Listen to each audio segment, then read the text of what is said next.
औज़ुबिल्लाहिमिनश्शैतानिर्रजीम बिस्मिल्लाहिर्रहमानिर्रहीम। अस्सलाम वालेकुम डियर स्टूडेंट्स, कैसे आप लोगों को उम्मीद आप सब खैर वाफियत से होंगे। अल्लाह ताला से दुआ है कि अल्लाह ताला आप सबको अपने हिफ्ज़ व ईमान में रखें। ये तो स्टूडेंट आज एक नई वीडियो के साथ आपके साथ हाजिर है। आज की वीडियो के अंदर हम B.Ed कोड 8616 की बुक को रिव्यू करने जा रहे हैं, जिसका नाम है स्कूल एडमिनिस्ट्रेशन एंड सुपरविजन।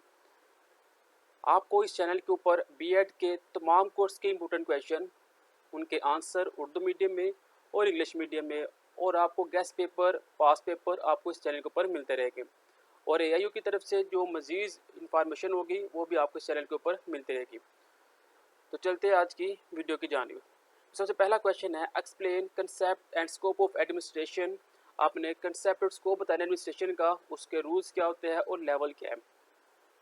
तो सबसे पहले हम आंसर की तरफ बढ़ते हैं। कंसेप्ट में कंसेप्ट क्या है? The word administrator has been derived from the Latin word minister which means service rendered to other for their welfare। जी, तो वर्ड एडमिनिस्ट्रेशन, जो वर्ड एडमिनिस्ट्रेशन है इसका मतलब है इंतज़ामिया, जो कि लतीनी ज़बान से निकला हुआ है, जिसका मतलब है मिनिस्टर, जो कि लतीनी ज़बान का लफ्ज़ है।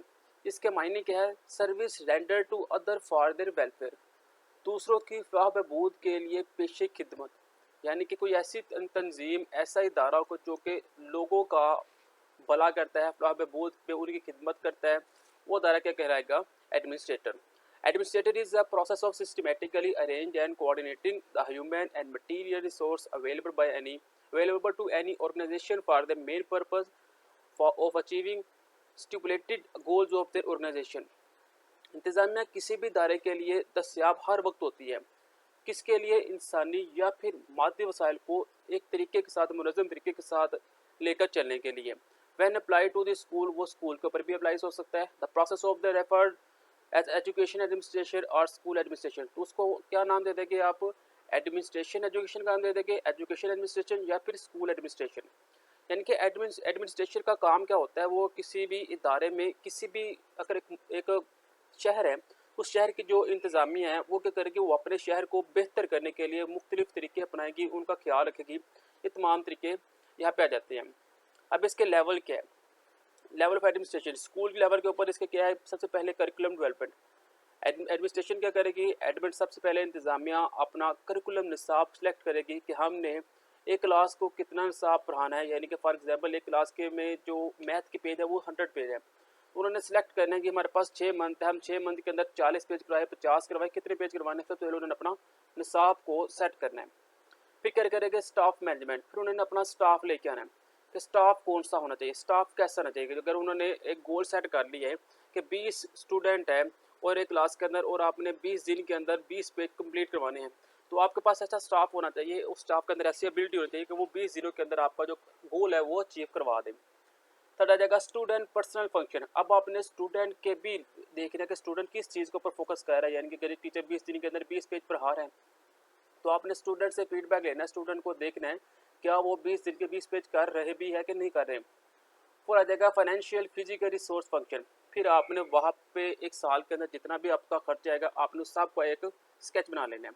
फिर आ जाएगा स्कूल कम्युनिटी रिलेशन। फिर आपने जहाँ पे स्कूल आपने तमीर किया हुआ है, आपने उनके इर्द गिर्द जो एक मोतबर लोग होते हैं उनका आपने ग्रुप बनाना है, उनसे मिलना है, ताकि अगर कोई बंदा बाहर से आके आपके स्कूल के ऊपर कब्जा करना चाहे तो आपके स्कूल कम्युनिटी की जो से इर्द गिर्द वो आपका साथ दे और आपके स्कूल को सेव कर सके। नेक्स्ट आ जाएगा एडमिनिस्ट्रेटिव रूल्स क्या हो गया और रिस्पॉन्सिबिलिटी क्या होती है। पहले है जी to delegate authority and responsibility, यानी कि अथॉरिटी जो उनसे जो एडमिनिस्ट्रेटर हो गए वो अपना काम करवाए, उसकी जिम्मेदारी है कि वो अपना काम लोगों से करवाए। यानी कि अगर स्टाफ रखा हुआ है तो स्टाफ के ऊपर वो अपनी अथॉरिटी जमा सकती है, यानी कि उससे काम करवाए, क्योंकि ये रूल्स है उनके। To strength local invitation and local control, आपके पास लोगों के साथ मिलना, यानी कि टू स्ट्रेंथ लोकल इन्विटेशन, जो आपके इर्द गिर्द लोग हैं, जो कि कम्युनिटी होती है, आप उनसे मिलना जुलना है ताकि आपका जो स्कूल है वो सेव हो सके। To secure the greatest return from the money spent, आपने अपने स्टाफ को इस तरह से फैसिलिटेट करना है, इतने फैसिलिटेट करना है, फैसिलिटेट से बात कि आपने उसको पे रिजल्ट जो पे जो सी है वो आपने टाइम पे देनी है, ताकि जो स्टाफ है वो आपका रिजल्ट भी अच्छे तरीके से दे सके। तो उसकी होती है गुड वेल ऑफ पर्सन, आपने बच्चों के अंदर अच्छी पर्सनैलिटी डेवलप करनी है, पब्लिक एजुकेशन डिपार्टमेंट के ऊपर और अदर कोई भी आपके पास बंदा काम कर रहा है या स्टूडेंट आपके पास है, तो आपने उनके दरमियान इतनी अच्छी पर्सनैलिटी डेवलप कर देनी है कि जो बच्चे हैं घर जाके आप करके बात करें, ना कि तुम करके बात करें। To implement a democratically determinant programme, पर आपने वो जो प्रोग्राम आपने बनाए होगे उसके ऊपर आप इम्प्लीमेंट करना है, काम करना है। To determine policies and to implement them, फिर जो आपके स्कूल की आपके इदारे की इंतजामिया ने जो पॉलिसी बनाई होगी उसके ऊपर अमल करवाना है। To utilise maximum the special capability of the personal and other material resource, फिर आपने वो तमाम चीज़ें वो तमाम रिसोर्स को आपने यूज़ करना है मैक्सिमम, ताकि जो आपका रिजल्ट है वो अच्छा आ सके। To integrate the unit concept with the same problem और एरियाज, फिर आपने अपना इंतज़ामिया का काम होता है कि वो जो काम शुरू उन्होंने किया हुआ है वो अपने इर्द गिर्द एरिया को पहले देखे कि जिस एरिया के अंदर वो स्कूल उन्होंने बनाया हुआ है वहाँ पे कौन से बच्चे हैं, किस किस्म के बच्चे हैं, क्या वो प्राइमरी लेवल के हैं, मिडिल लेवल के, हाई लेवल के हैं, उस हिसाब से आपने अपने प्रोग्राम्स को इम्प्लीमेंट करवाना है। नेक्स्ट स्कोप क्या आ जाएगा, प्रोडक्शन। आपने जो अपना स्टाफ लेकर आया है, आपने उस स्टाफ को एक आपने काम टास्क दे दिया, फिर आपने उसको प्रोडक्शन करनी है, आपने उसके ऊपर हिसाब लगाना कि ये स्टाफ जो है कितने दिनों तक, कितने महीनों तक, ये कितने साल तक अपना काम मुकम्मल करते हैं। अक्रिंग पब्लिक यूज़, आपने अपने स्टाफ का रवैया देखना है कि वो लोगों में उसका रवैया कैसे है। फाइनेंशियल अकाउंटिंग, उनके आपने अखराजात सारे आपने उठाने हैं। पर्सनल, आपका जो स्टाफ है उसके आपने देख उसकी पर्सनैलिटी कैसी है। कोऑर्डिनेशन, क्या वो एक दूसरे के साथ कोऑपरेट करने वाले हैं या नहीं है। नेक्स्ट क्वेश्चन नंबर 2 आ जाएगा, explain education administration structure in detail. आपने एजुकेशन का जो इंतज़ाम है वो उसकी डिटेल आपने बतानी है। The education system of Pakistan के अंदर एजुकेशन सिस्टम है वो कंपेस्ड ऑफ 260,903 इंस्टीट्यूट, इतने उनके पास 2,60,903 पाकिस्तान का तलीमी निज़ाम के अंदर जो इदारे हैं वो इतने हैं। एंड फैसिलिटी, और उसके अंदर जो स्टूडेंट है वो है 41,4,18,384 स्टूडेंट है उनके पास। विद द हेल्प ऑफ, उनके पास टीचर कितने हैं, 15,35,461 उनके पास टीचर हैं। यानी कि पाकिस्तान के अंदर जो तलीमी निज़ाम है उसमें 2,60,903 तलीमी इदारे हैं, उसके अंदर स्टूडेंट कितने हैं, 41,04,18,384 उनके पास स्टूडेंट है, और टीचर कितने हैं, 15,35,461। द सिस्टम इंक्लूड, इस सिस्टम के अंदर पब्लिक प्राइवेट इदारे कितने हैं, प्राइवेट इदारे के पास 8,57,000 प्राइवेट इदारे हैं, और उसके अंदर कितने बच्चे पढ़ते हैं, 1,80,840 स्टूडेंट वहाँ पे पढ़ते हैं। This unit is detected to education administration structure of Pakistan in public service private sector, ये तमाम उसके अंदर इदारे आ जाते हैं।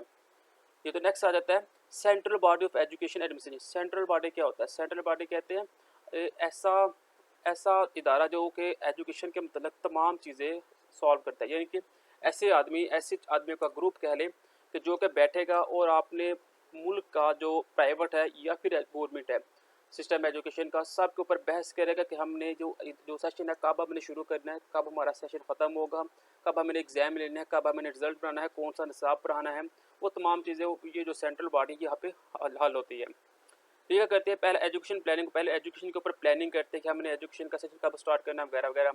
सेकंड आता है एजुकेशन ऑर्गेनाइजेशन, उस एजुकेशन के लिए टीम कौन सी आप ऑर्गेनाइज करते हैं। एजुकेशन डायरेक्टिंग, उसके ऊपर डायरेक्शन कौन सी आपने बतानी है। कोऑर्डिनेट कौन सा होगा, सुपरवाइजर, ये तमाम चीज़ के ऊपर आ जाएगी।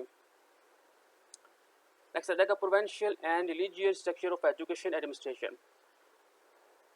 सूबाई और कौमी सतह के ऊपर एजुकेशन सिस्टम क्या है जी, it is mandated in the constitute of education of Pakistan to provide free and compulsory education to all children between age 5 to 16 year and enhance adult literacy. Pakistan के अंदर एक ऐसा आइन बनाया गया कि जिसके अंदर आपने 5 साल से लेकर 16 साल तक के बच्चे को मुफ्त तालीम देनी है।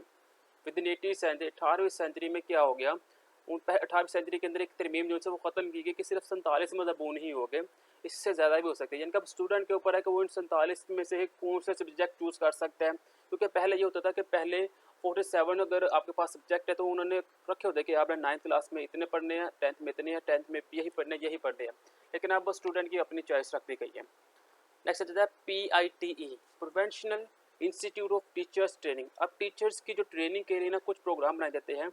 तो पहले आ जाता है डायरेक्टर। अब ये डायरेक्टर जो है वो 20वें स्केल का डायरेक्टर होता है। अब इसके नीचे 2 बंदे काम करते हैं, ये आप चीज़ समझने वाले लाजमी से ज़्यादा गौर से सुनिएगा कि डायरेक्टर के नीचे 2 आदमी होते हैं, एक होता है डिप्टी डायरेक्टर एडमिनिस्ट्रेटर और एक होता है डिप्टी डायरेक्टर एकेडमिक। अब डिप्टी डायरेक्टर एकेडमिक क्या करता है, ये दोनों 19वें स्केल के होते हैं। एकेडमिक होता है इसमें इसने देखना होता है कि हमने जो अपना सेशन है वो किस साल में शुरू करना है और किस साल में हमने इसे ख़त्म करना है। और जो डिप्टी डायरेक्टर एडमिनिस्ट्रेटर होगा वो देखता है कि हमने जो निसाब है वो कौन सा पढ़ाना है, उस निसाब के लिए हमने टीम कौन सी लेकर आनी है, इस तरह वो देखेगा। अब जो डिप्टी डायरेक्टर एडमिनिस्ट्रेटर है इसके नीचे भी दो बंदे और होते हैं जो कि 17वें स्केल के होते हैं। एक होता है असिस्टेंट डायरेक्टर, एक होता है सुपर इंटेंडेंट स्टाफ BPS 17। ये दोनों 17वें स्केल के होते हैं। अब असिस्टेंट डायरेक्टर क्या होता है, ये तजवीज़ देता है डिप्टी डायरेक्टर को और डिप्टी डायरेक्टर डायरेक्ट देता है डायरेक्टर को। अब और कौन सा डिप्टी डायरेक्टर एकेडमिक है, इसके नीचे भी दो स्टाफ होते हैं, एक होता है सीनियर इंस्ट्रक्टर और एक होता है लाइब्रेरियन, और ये दोनों 16वें स्केल के होते हैं। ठीक है, दोबारा सुन ले, डायरेक्टर के नीचे दो हो गए 19वें स्केल के, एक डिप्टी डायरेक्टर एडमिनिस्ट्रेटर और एक डिप्टी डायरेक्टर एकेडमिक। अब डिप्टी डायरेक्टर एडमिनिस्ट्रेटर के नीचे 17वें स्केल के बंदे हो गए दो, और डिप्टी डायरेक्टर एकेडमिक के नीचे 16वें स्केल के बंदे हो गए। Evaluation criteria of the administrator of education institute. अब आपने क्राइटेरिया बताना है एडमिनिस्ट्रेटर का कि वो एजुकेशन की ट्रेनिंग के लिए कौन सा क्राइटेरिया होना चाहिए। तो पहला है जी regularity and punctuality, 100% attendance in all this session. पूरे साल के अंदर स्टूडेंट की और टीचर की 100% अटेंडेंस होनी चाहिए। प्री पोस्ट टेस्ट अचीवमेंट, एक टीचर क्लास के अंदर पढ़ाता है, वो महीने बाद या हफ्ते बाद टेस्ट लेता है, वो उसकी कारकर्दगी चेक करना, और फिर साल के बाद जो पेपर होता है उसकी कारकर्दगी चेक करना। ऑब्जर्वेंस ऑफ कंडक्ट, डिसिप्लिन, आपने ये चेक करना है कि टीचर का डिसिप्लिन कैसा है और स्टूडेंट का डिसिप्लिन कैसा है। एटीट्यूड, बिहेवियर, बिहेवियर कहता है टीचर का टीचर के साथ बिहेवियर कहता है, और टीचर का स्टूडेंट के साथ बिहेवियर कहता है कैसा है, और स्टूडेंट का स्टूडेंट के साथ बिहेवियर कैसा है, और स्टूडेंट का टीचर के साथ बिहेवियर कैसा है। ये तमाम चीज़ें आपने चेक करनी होती है। फिर नेक्स्ट आ जाएगा सेल्फ पीयर इवेल्युएशन, कि टीचर जो है वो खुद किस तरह काम करता है, कितनी वो दोस्ती अपनाता है अपने दोस्तों के साथ या स्टूडेंट के साथ, कितनी दोस्ती के साथ वो काम करते हैं। परफॉर्मेंस आपने देखनी होती है, फ्रेंडशिप देखनी होती है, असेसमेंट आपने देखनी होती है टीचर्स की भी, स्टूडेंट की प्रोफेशनलिज्म आपने देखना होता है कि टीचर किस काबिल पेशा वराना हो चुका हुआ है। ये तमाम चीज़ें देखिए आप टीचर को प्रमोट करवा सकते हैं अपने, उसे प्रमोशन मिल सकती है, और स्टूडेंट भी ये तमाम चीज़ें अगर अडॉप्ट करता है तो वो नेक्स्ट क्लास में जा सकता है। नेक्स्ट क्वेश्चन नंबर 3 आ जाता है, explain gender and specific responsibility of school head administrator. School के हेड की क्या रिस्पॉन्सिबिलिटी होती है उसके मतलब आपने बताना है, जनरल भी और स्पेसिफिक भी। Head of school are appointed by, यानी कि जो स्कूल के हेड है उसे अपॉइंटेड किया जाता है, और formally accountable by higher management की तरफ से उस हेड को मुकर्रर किया जाता है। The head will exercise his authority in consultation with the school execute, वो जो हेड है वो स्कूल के एग्जीक्यूटिव के साथ मुशावरत करता है। In consideration of a consequence of school commitment, school की कमेटी बनाता है, and with her deletion of responsibility age appropriate, और मुनासिब तौर पर उस जिम्मेदारियों को आगे लेकर उनके साथ तावन करता है। अब स्कूल हेड करता क्या है जी, स्ट्रेटजी एंड बजट प्लानिंग। सबसे पहले जो स्कूल का जो हेड है वो एक स्ट्रेटजी बनाएगा कि हमने साल के अंदर कितना खर्चा हमें आएगा, उसके मतलब उसने वो बजट जो सा वो अपने उन्होंने तैयार कर लेना है। स्टाफिंग, स्टाफ के लिए कितनी चीज़ें मुकर्रर करनी है, स्टाफ की पेमेंट कैसे देनी है, स्टाफ की पेमेंट कितनी है, उसको एक महीने के अंदर कितनी पेमेंट लग रही है, इसके मतलब उन्होंने स्केच बनाना है। Teaching, learning and research, teacher जो है वो क्लास में जाकर जो पढ़ाएगा, जो चीज़ें वो आप रिसर्चिंग करे करवाएगा, लैब में जो चीज़ें लेकर जाएगा, उन चीज़ों को कैसे लेकर आना है, कितने की वो मिलेगी, उन तमाम चीज़ों के मतलब स्केच बना लेते हैं। जनरल, यानी कि स्कूल के अंदर क्या हो रहा है, जो दरख्त वगैरह लगे हुए हैं या नहीं लगे हुए, स्कूल में कोई चीज़ कम है या ज़्यादा है, उसके मतलब उसने ध्यान रखना होता है। Absence of head of school acting headship, अगर किसी वजह से वो जो हेड है वो स्कूल से लीव कर देता है तो वो स्कूल लीव से नहीं मुराद के एक दिन छुट्टी कर लेता है, तो वो क्या करेगा, वो जाने से पहले ऑर्डर बुक के ऊपर एक नया हेड जो कि वो स्कूल के अंदर सबसे सीनियर टीचर होगा उसका नाम लिख के जाएगा कि इसके बाद मेरी छुट्टी के बाद ये जो बंदा होगा ये मेरी जगह होगा और ये आपका हेड होगा। वैसे तो 21 दिन या फिर 31 दिन अगर कोई हेड जो सा स्कूल का वो लीव करता है तो उसकी जगह जो सा दूसरा हेड होता है वो वहाँ पे हेड बन जाता है जो सीनियर टीचर होता है। एकेडमिक हेड रिस्पॉन्सिबिलिटी, अब एकेडमिक हेड रिस्पॉन्सिबिलिटी क्या है जी, the prime role of head of an institute is to provide strong academic leadership, किसी भी इदारे का जो सरबराह होता है ना वो बुनियादी किरदार मजबूत तलीमी को फ्राहम करने का मौका देता है। यानी कि अगर किसी इदारे का जो हेड है वो मजबूत है, वो पढ़ा लिखा है, तो उसमें जो इंतज़ामिया है अगर वो नालायक होगी तो वो भी काम करना शुरू कर देगी, क्योंकि उसे पता है कि अगर हम कोई लापरवाही करें तो जो हेड है ये हमें पकड़ लेगा, ये हमारी कंप्लेन कर देगा। वैसे तो जो गवर्नमेंट स्कूल का जो हेड होता है उसको बिल्कुल अथॉरिटी नहीं होती कि वो किसी टीचर को फायर कर सके। The head is required to lead manage and develop the institute to ensure it achieve the highest possible standard to excellence in all its activity। अब जो हेड होता है उस वो अगर खुद को लीड करता है, अपने खुद को आगे लेकर चलता है, तो जो पीछे स्टाफ होगा वो अपने अपने हेड को देख के टाइम से स्कूल आएगा, टाइम से क्लास लेंगे और अच्छे तरीके से स्टडी करवाएगा और अपने गोल को अचीव कर लेंगे। एडवांसिंग द एकेडमिक स्ट्रेटजी, वो तलीमी हिकमत अमली को आगे बढ़ाने के लिए कोई स्ट्रेटजी बनाएगा। Responsibility for teacher and student knowledge transfer people management, अब उस हेड का फ़र्ज़ है कि वो तलबा के जो तदरीस का जो अमल है उसको जारी रखे, उसकी ज़िम्मेदारियों का, उसके नज़म व नक्श का वो हेड ज़िम्मेदार होगा। फाइनेंशियल मैनेजमेंट, माली इंतजाम कैसे करने हैं उसका ज़िम्मेदार भी वो हेड होगा। क्वालिटी अकरेंस यानी कि quality insurance, development of academy research standard, personal specification of head of department. अब जनरल रिस्पॉन्सिबिलिटी क्या हो जाता है? जनरल रिस्पॉन्सिबिलिटी हो जाती है guidance and development for teaching and research. उस हेड की जिम्मेदारी है कि वो अपने टीचर को गाइड करे किसी मुश्किल वक्त में। अगर किसी क्लास में दुश्वारी पेश आ रही है तो उसको जो हेड जो है वो उसकी जिम्मेदारी है कि वो उस टीचर को अप्रिशिएट करे, उसको साथ लेकर चले। Guidance and development of staff and management of staff relationship issue, staff के आपस में जो मामला जो उनसे वो जो इशू है, मतलब कि एक टीचर है वो क्लास में 9th क्लास के अंदर मैथ करवा रहा है और दूसरी क्लास के अंदर कोई और टीचर मैथ 9th करवा रहा है और उन बच्चों को समझ नहीं आ रही, तो जो पहली क्लास वाला टीचर है उनको कहेगा जी आप बात करें प्रिंसिपल से और मुझे वहाँ पे लेके आए। ऐसा नहीं होना चाहिए, इन इशू को भी वो सॉल्व करने का जो जिम्मेदार होगा वो हेड होगा। Management of finance and infrastructure through efficient planning, जो हेड होगा वो माली चीज़ों को देखे, स्कूल के अंदर किस किस चीज़ की कमी है वो तमाम चीज़ें प्लानिंग के साथ आगे लेकर जाए। बजट देखे कि हमारे स्कूल का कितना बजट आ रहा है, टीचर्स की पे कितनी आ रही है, कैसे टीचर को पे करनी है, ये तमाम चीज़ों के मतलब वो हेड ही जिम्मेदार होगा। नेक्स्ट स्पेसिफिक रिस्पॉन्सिबिलिटी है, स्पेसिफिक रिस्पॉन्सिबिलिटी अभी हम पढ़ चुके हैं, आप वो यहाँ पे ही लिख सकते हैं। एकेडमिक लीडरशिप हो गया, क्वालिटी इंश्योरेंस होगी, ये सारा वही आ जाता है। जो नेक्स्ट क्वेश्चन में 4 आ जाएगा, एक्सप्लेन करना अपने performance appraisal importance kinds of audits and administration evaluation. तो परफॉर्मेंस अप्रेजल क्या होता है? To check performance and prepare report.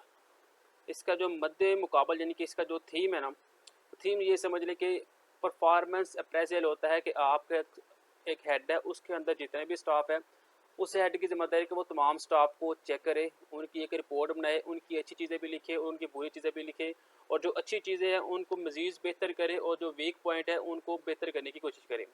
Scope है जी, this policy applied to all education institute administrator, ये पॉलिसी जो है वह तमाम तलीमी इदारों के ऊपर लागू होती है। The education institute is commitment to the attract development manage, अभी जितने भी तलीमी इदारे हैं इनके ऊपर ये अफराद क़ुव्वती को मतवजा करना, तैयार करना, इंतज़ाम करना, ये तमाम चीज़ें इनके ऊपर लागू है कि ये जिन चीज़ें लाजमी करना पड़ेगी।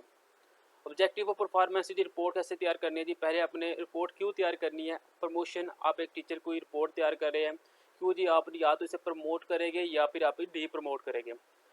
कन्फर्मेशन, आप उसे कॉन्फिडेंस है और आप ये चीज़ कन्फर्म कर लें कि जो टीचर है ये आपके स्कूल के साथ बेहतर तरीके के साथ तावन कर रहा है, आप इसे प्रमोशन दे सकते हैं या नहीं दे सकते।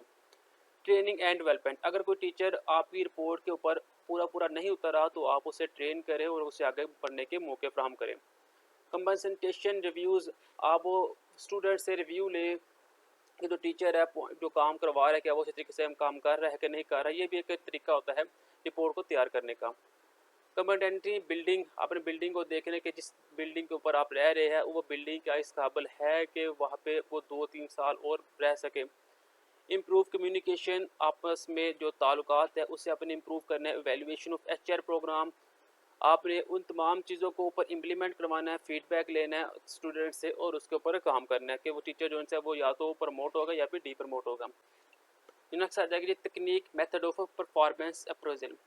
अब तकनीक वो मेथड कौन सी है जिसकी वजह से आप टीचर को आजमा सकते हैं? पहले है रेटिंग स्केल, आप टीचर को कोई स्केल दे सकते हैं, यानी कि आप टीचर को बोल सकते हैं जी हम आपकी ऑब्जर्वेशन लेने लगे हैं, अगर आप बेहतर तरीके से हमारी ऑब्जर्वेशन के ऊपर पूरा उतरेंगे तो हम आपको 12वें से 13वें स्केल 14वें स्केल की तरफ भेज देंगे, 14वें पे तो हम आपको कहेंगे हम आपको 16वें स्केल के ऊपर भेज रहे हैं, तो ऐसे आप एक स्केल मुकर्रर कर सकते हैं। जो नेक्स्ट पर है चेक लिस्ट, आप एक लिस्ट बना लें जिसके ऊपर आप मुख्तलिफ आप अपने पॉइंट लिख लें कि इसका टीचिंग मेथड कैसे है, स्टाइल कहता है, बॉडी लैंग्वेज कैसी है, स्पीक कैसे कर रहा है, वो तमाम आप इसके ऊपर लिख लें। फोर्स चॉइस मेथड आप अप्लाई अप्लाई कर सकते हैं।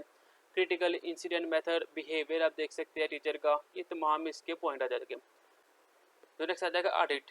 ऑडिट होता है जी official inspection of an account. एक ऐसी चीज़, एक ऐसा बंदा जो कि आपके जो तलीमी ढांचे को चेक कर रहा है, मजबूत करने की कोशिश कर रहा है या उसको बिगाड़ने की कोशिश कर रहा है, आपने वो चेक करना है।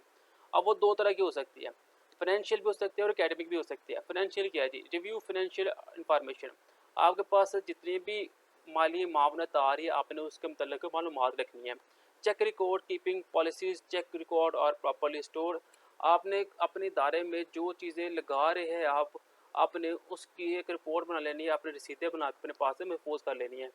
रिव्यू डेबिट से क्रेडिट का अमाउंट, जो चीज़ें आपको, जो पैसे आपको गवर्नमेंट की तरफ से आ रहे हैं अपने दायरे के ऊपर लगाने के लिए, वो और जो आप अपने दायरे के ऊपर पैसे लगा रहे हैं उन तमाम के आपने रसीदें अपने पास रख लेनी है। Check protection level of corruption, आपने देखना है कि उसके अंदर कोई करप्शन तो नहीं हो रही, कि पीछे से अगर आपको 1 लाख का चेक आया तो आपके पास कितनी रकम आ रही है।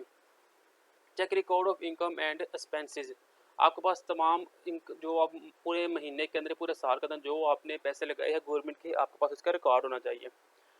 एनालिसिस टैक्स रिकॉर्ड, जो आपके गवर्नमेंट की तरफ से पैसे आ रहे हैं उसके ऊपर कोई टैक्स तो नहीं लग रहा, इस चीज़ का भी अपने ख्याल रखना है। अकेडमिक ऑडिट्स क्या होता है, चेकिंग फैसिलिटी परफॉर्मेंस। इंटरव्यूज़, आप टीचर को हायर करना चाहते हैं तो आप उसका इंटरव्यू ले सकते हैं, क्वेश्चन कर सकते हैं, अटेंडेंस ऑलरेडी उसकी अटेंडेंस चेक कर सकते हैं। यानी कि जो एकेडमिक ऑडिट्स होता है ये कहते हैं जी आपको गवर्नमेंट से जितने भी पैसे आए ना, आप आपने जो अपने स्कूल के ऊपर अपने स्टाफ के ऊपर जो लगाए हैं वो आ जाएगा एकेडमिक ऑडिट्स के अंदर, और जो गवर्नमेंट से पैसे आया वो आ जाएगा फाइनेंशियल ऑडिट्स के अंदर। अब एडमिनिस्ट्रेटिव एवेल्यूशन क्या होता है, administrator check their own performance. जो एडमिन होता है, सरबराह होता है किसी भी दायरे का, वो अपनी परफॉर्मेंस को चेक करता है, and the performance of the institute, और अपने दायरे की परफॉर्मेंस को चेक करते हैं, एंड सी इट रिक्वायर्ड गोल, और फिर देखते हैं कि वो अपने गोल के ऊपर जा रहा है या नहीं जा रहा। फिर वो उसके वीक पॉइंट लिखेगा और उसको इम्प्रूव करने की कोशिश करेगा। ये तो नेक्स्ट क्वेश्चन नंबर 5 आ जाता है, explain supervision and it's approaches. Supervision और इसकी अप्रोच के मतलब आपने बताना है। सुपरविजन क्या होता है, देखभाल करना। Supervision there are 4 approaches include in the instrument, इसकी 4 अप्रोचेस है। Authoritarian based on the believe that staff member require constant attention. इसमें क्या होता है, इसमें जो सुपरविजन होता है वो स्टाफ के ऊपर खड़ा रहता है, डंडा देकर इनसे काम करवाता है, सख्ती के साथ इनसे काम करवाता है। सेकंड होता है laziness fair based on the desire to allow staff member freedom in accomplishing job responsibilities। इसमें क्या होता है, इसमें जो इस अप्रोच में जो सुपरविजन होता है वो स्टाफ के साथ फ्री हैंड काम करता है, उनको इज्जत देता है, उनसे गपशप करता है, खुशी खुशी उनके साथ काम करता है। Companionable based on the friendship like relationship, इसमें क्या होता है, इसमें उसका स्टाफ के साथ रिलेशनशिप हो सकता है, दोस्ती हो जाती है, मिलजुल के वो काम कर लेते हैं।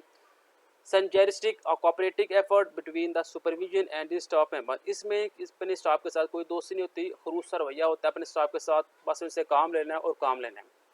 अपर supervision should concert on 4 areas of staff competent.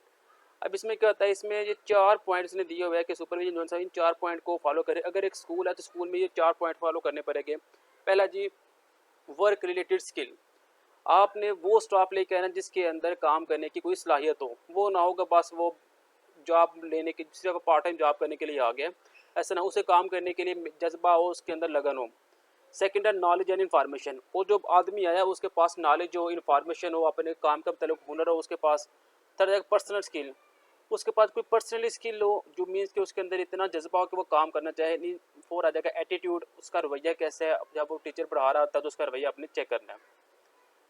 तो अथॉरिटेरियन जो भी हमें पीछे पर है। फिर limits and controls on the student order sake, इसमें क्या होता है, इसमें बुरा सा रवैया होता है स्टूडेंट के साथ भी, कि आपने क्लासरूम के अंदर जाना है और टीचर स्टूडेंट को कह देना कि आपने तीसरी रो पे बैठना है, तो बस उसने तीसरी रो पे ही सारा दिन बैठना है, अगर वो उठेगा हिले जुलेगा तो आपने उसको ऊपर सख्ती करनी है, ये इसका मतलब आ जाता है।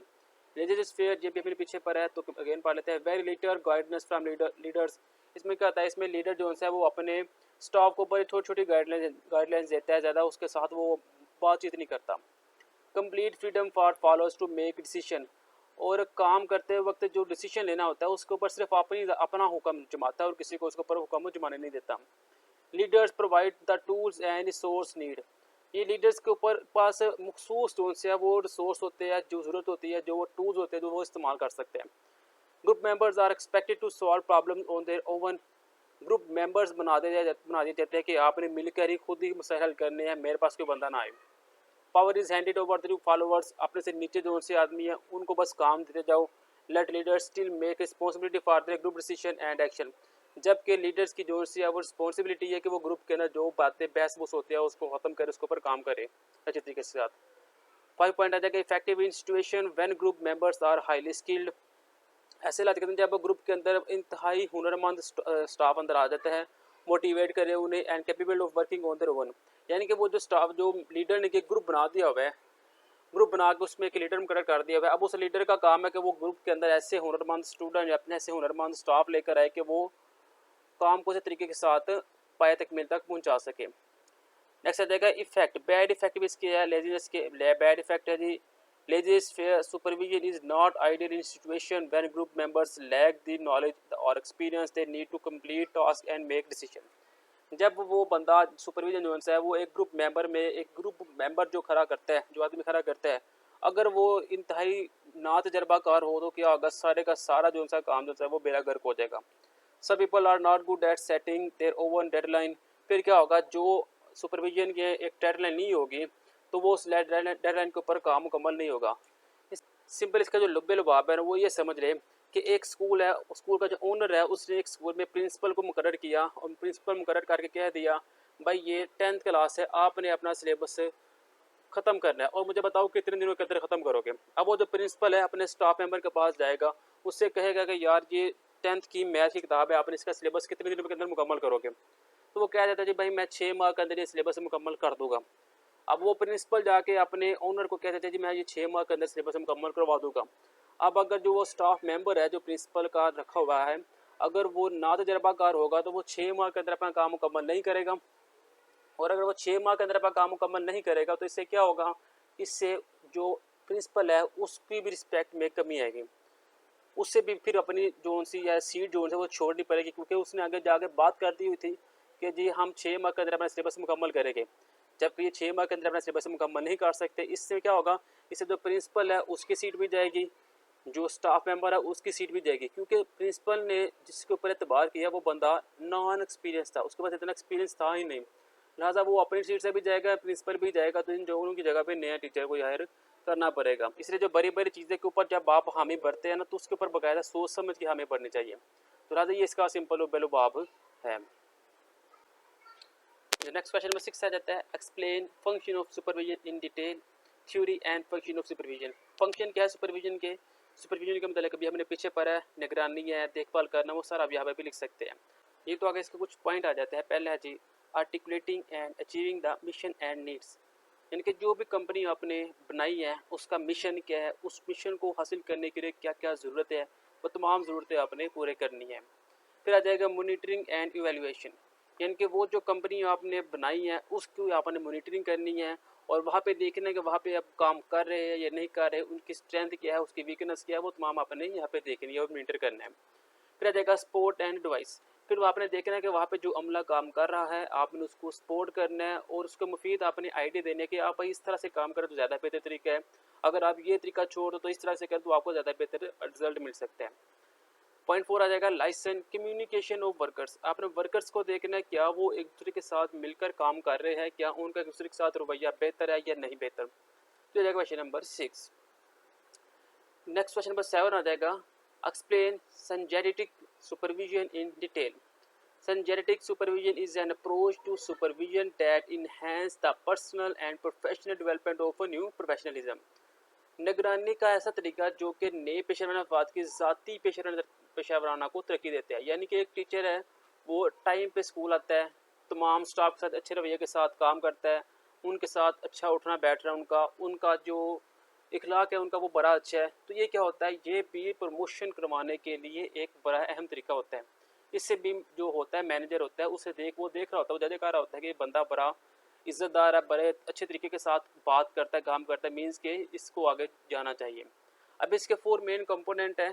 पहला कंपोनेंट है डूअल फोकस, आपके पास जो स्टाफ होगा आपने उसको सिलेक्ट करने की ये बंदे जो उनसे ये बंदे आगे आ जाए और उनको एक गोल दे देता है जी आपने पास ये गोल है, आपने इस गोल को अचीव करना है। Joint effort, relationship between the supervision and staff member, supervision का और स्टाफ मेंबर का आपस में मिलकर बैठना और किसी गोल के ऊपर बहस करना और मिलकर काम करना। Two way communication, high level of trust between staff member and supervision, supervision का अपने स्टाफ के ऊपर इतमाद होना कि अब ये जो बंदा जो काम कर रहा है बेहतर कर रहा है। मीन्स कि अगर एक स्कूल है, स्कूल के अंदर ब्रेक का 20 मिनट टाइम मिला हुआ है, तो एक क्लास के अंदर टीचर है वो बच्चों को एक दिन ब्रेक नहीं देता, उसमें टेस्ट ले रहा होता है, तो इसमें क्या होगा, इसमें जो सुपरविजर है, जो प्रिंसिपल है, उसको अपने स्टाफ के ऊपर ये इत्मीनान होना चाहिए कि बंदे ने आज ब्रेक नहीं दी, कोई ना कोई इसके पीछे रीज़न होगी, वो अपने जो स्टाफ है उसके पीछे करे, उसको सपोर्ट करे। Focus on competent knowledge and information, work related skill, जो स्टाफ है उसकी नॉलेज को बढ़ाए, उसकी इंफॉर्मेशन को बढ़ाए, उसकी स्किल को बढ़ाए। ग्रोथ ओरिएंटेशन, ये दोनों पॉइंट सेम ही है कि उनके रवैये को, उनकी जो वर्कशॉप में उनको ज्वाइन करवाए ताकि टीचर जो उनसे वो ज़्यादा से ज़्यादा ट्रेन हो सके। तो देखिए क्वेश्चन जो उनसे ना वो पॉइंट बना के हमने लिखे हुए हैं। मीन्स के आपने क्वेश्चन को देख लेना है कि अगर बीएड का पेपर है वहाँ पे आपने कम से कम जो उनसे आपने ना 5 पेज फिल करने होते हैं क्वेश्चन के, 4 पेज या 5 पेज। थोड़ा सा ये मेन पॉइंट होते हैं। अब आप इस लेवल के स्टूडेंट हैं कि आप इस पॉइंट को बस पकड़े और इस पॉइंट के ऊपर अपने पास से बहस जितनी मर्जी लिख ले आप। क्योंकि एक तो ये होता है कि बीएड के अंदर वो कोई बताया नहीं जाता कि आप उर्दू मीडियम में लिखिए या इंग्लिश मीडियम में, ये आपकी अपनी एफर्ट है कि आप उर्दू मीडियम को अच्छे तरीके से हाईलाइट कर सकते हो तो आप उर्दू मीडियम में लिख लें, अगर आपकी स्पीड इंग्लिश मीडियम में ज़्यादा तो आप इंग्लिश मीडियम में लिख दें। ये जो पॉइंट हमने छोटे छोटे बनाए होते हैं ये आपको हिंट होते हैं कि आपने ये चीज़ें पॉइंट याद रख लेने हैं। अब देखिए डुअल फोकस है, सिलेक्टिंग डिफाइन गोल, सिलेक्टिंग आपने स्टाफ को सिलेक्ट करना है। अब ये सिलेक्ट कैसे करना है, इसके ऊपर आप डिटेल दे सकते हैं कि एक स्कूल है वो बैनर लगाता है, उसके पास टीचर आते हैं और उन टीचर का सबसे पहले आप इंटरव्यू लेते हैं, फिर उनका डेमो लेते हैं, फिर क्लास ऑब्जर्वेशन होती है। अब ये आप एक्सप्लेन करते करते आपके पास कम से कम 2 पेज भर जाते हैं। तो ये छोटे छोटे पॉइंट होते हैं, ये पॉइंट अपने माइंड में रखें और आप अपने पेपर को सॉल्व करें। तो नेक्स्ट क्वेश्चन नंबर 8 आ जाता है, explain supervision of school in detail, school के अंदर सुपरविजन का क्या काम है वो आपने बताना है। ये भी हमने पीछे बड़ी दफ़ा पढ़ लिया है, 3 सवाल हम तकरीबन करके आए हैं कि सुपरविजन फिजिकल इंफ्रास्ट्रक्चर, उसने सुपरविजन ने क्या देखा, उसने बिल्डिंग देखी नहीं था कि हमारी जो बिल्डिंग है उसमें कोई चीज़ कम तो नहीं है, दरख्त लगे हुए हैं, कोई नदी सेवर, वॉशरूम वगैरह ख़राब तो नहीं है, रूम्स कितने कैसे हैं, वॉल्स में कोई देखे दरारें वगैरह तो नहीं आ गई, लैब के अंदर जो काम है वो ठीक है कि नहीं, जो एक्सपेरिमेंट के लिए जो ऑपरेटर्स है वो पूरे है कि नहीं, ये तमाम चीज़ें उसने देखनी होती है। Supervision, administration, practice, role of head teacher staff. अब सुपरविजन का क्या काम है, वो स्कूल के अंदर आप टाइम से पहुँचे और आके देखें जो बाकी स्टाफ है वो टाइम से आ रहा है नहीं आ रहा, अगर नहीं आ रहा तो उनकी सर्जनिश कह रहे हैं, उनको तरीका बताया कि भाई आप टाइम से पहुँचे। और फिर टीचर क्लास के अंदर जाता तो छुप छुप के उसकी क्लास को भी ऑब्जर्व करके थोड़ा बहुत बच्चों के साथ, बच्चों से उनका फीडबैक ले कि भाई जो टीचर जो काम करवाते हैं कि आपको समझ आती है कि नहीं आती। सुपरविजन रिसोर्स मैनेजिंग, उसने बजट देखना होता है कि मेरे स्कूल का बजट क्या है, एक मंथ में कितना बिजली का बिल आ रहा है, कितनी वैसे मुझे कंस्ट्रक्शन के ऊपर पैसे लग रहे हैं, फंड पीछे से कितना आ रहा है, आगे मेरा कितना लग रहा है, इन तमाम चीज़ों के मतलब जानना, बहस करना, ये सारा जो काम होता है सुपरविजन का होता है। अब इसके ऊपर आप देखिए बहुत ज़्यादा पेज लिख सकते हैं। तो लास्ट में क्वेश्चन नंबर 9 आ जाएगा, explain role of technology in supervision and administrator, supervision और इंतज़ामिया में टेक्नोलॉजी का रोल क्या है। ये भी बड़ा आसान सवाल है। कंप्यूटर आ गया जी, कंप्यूटर के ज़रिए अब सारा काम हो सकता है। अब अब सुपरविजन क्या है कि वो आराम से अपने ऑफिस में बैठे और क्लास के अंदर एक सीसीटीवी कैमरा लगा दें और क्लास के अपने ऑफिस में बैठ के पूरी क्लास को ऑब्जर्व कर लें। इंटरनेट की फैसिलिटी आ गई है कि पहले क्या होता था कि पहले अगर प्रिंसिपल ने कोई मैसेज भेजना होता था स्टाफ को तो वो एक पेज के ऊपर लिखता था और डे बॉय को कह देना कि जाए आप पूरी सारी क्लासों के पास जाए, तमाम टीचर के पास जाए, उनको ये पढ़ाए, उनके साइन करवा के ले आए। अब इंटरनेट का दौर आ गया है, आप एक टेक्स्ट भेजते हैं, तमाम टीचर तो मसूल हो जाता है और आपका काम कंप्लीट। कैमरा लगा सकते हैं, ईमेल आप भेज सकते हैं, फैक्स आप भेज सकते हैं, व्हाट्सएप बड़ी जदीद दौर आ चुका है तो इसके मतलब आप लिख सकते हैं, मोबाइल फ़ोन आ गया, आप कॉल कर सकते हैं। नेक्स्ट आ गया जी, developing accounting and auditing system. Accounting is the process of keeping record of financial accounts. Accounting कहते हैं मालियाती खाते, खाते वगैरह को सेव करना, कोई चीज़ रिकॉर्ड करना, कोई मैथ का काम करना। Audit is the financial examination of financial account. रवायती तरीक़ों के साथ आपने चीज़ों को देखना, समझना, उसके ऊपर बहस करना। पहले रवायती तरीके क्या होते थे, बुक्स होती थी, बुक्स के ऊपर लिखा करते थे, कैलकुलेटर होते थे, पेन बुक होते थे, इसके ऊपर आपका अपना सारा जो सा काम करते थे कि कितने स्टूडेंट हैं हमारे पास, एक माह की फ़ीस हुई जमा, इसकी नहीं हुई, साल के अंदर कितनी फ़ीसें होगी, स्टॉप के लिए रजिस्टर रख दिया, पहले रजिस्टर वगैरह होते थे। अब क्या हो गया, अब सॉफ्टवेयर प्रोग्राम्स आ गए हैं, सॉफ्टवेयर कंप्यूटर के ऊपर सारा काम हो रहा है, कंप्यूटर के ऊपर ही अब आप बड़ी बड़ी कंपनी जो है वो कंप्यूटर के ऊपर ही काम करते हैं कि बेनिफिट के अंदर आप लिख सकते हैं कि सॉफ्टवेयर के ऊपर ही काम करते हैं, सॉफ्टवेयर पर ही अटेंडेंस होती है, सॉफ्टवेयर पर ही टीचर्स की अटेंडेंस होती है, बैंकों पे टीचर्स की पे वगैरह आ जाती है, ये सारा इसके अंदर आ जाएगा। तो लास्ट में आ जाएगा यूबिक्यूट और ubiquitous supervision being everywhere assisting everywhere, यानी कि आप एक जगह बैठ के हर जगह अपनी चीज़ों को भेज सकते हैं। यानी कि एक टीचर है, वो घर बैठा हुआ है, तो उसने पेपर फैक्स करना है, पेपर देना था आज स्कूल के अंदर, लेकिन किसी वजह से वो स्कूल नहीं जा सकता। वो क्या करेगा, वो घर बैठे ही व्हाट्सएप पे पिक्चर बनाएगा और सेंड कर देगा, और वो जो मैसेज है वो आपके स्कूल तक पहुंच जाएगा। स्कूल वाले सिंपल उसको प्रिंट करवाएंगे और अपना काम जारी रखेंगे। यानी यह फैसिलिटी जो है भाई आम हो चुकी हुई है। Creating web tools for monitoring और एवेल्युएशन, वेब टूल्स वो कौन से जिसकी चीज़ों को आप मॉनिटर कर सकते हैं और उसके ऊपर काम कर सकते हैं। अब वो देखिए, ये टूल्स ऑफ डिस्कशन काफ़ी ज़्यादा टूल लिखे हुए हैं। पहला जाएगा मेलिंग लिस्ट है, न्यूज़ लेटर्स है, ब्रीफिंग है, कॉन्फ्रेंस है, ईमेल है, रिपोर्ट्स है। अगर किसी वजह से प्रिंसिपल जो है वो घर है, तो बाकी सारा स्टाफ स्कूल बैठा हुआ है, या फिर सारा स्टाफ ही अपने अपने घरों में है और आपने मैसेज भेजना है कि भाई आप सब ऑनलाइन हो, तो आप क्या करेंगे, सिंपल एक फैक्स भेज देंगे और कॉन्फ्रेंस कॉल कर देंगे। इससे क्या होगा, तमाम स्टाफ जो है वो सामने आ जाएगा और सिंपल आपने जो मीटिंग करनी होगी आप सिंपल वो मीटिंग भी कर सकेंगे। तो ये थी आपकी बुक 8616। उम्मीद है आपको समझ आई होगी। वीडियो लेक्चर अच्छा लगा हो तो लाजमी शेयर सब्सक्राइब कीजिएगा। चल नेक्स्ट वीडियो में मिलते हैं, तब तेरी दे इजाज़त। अल्लाह हाफिज़।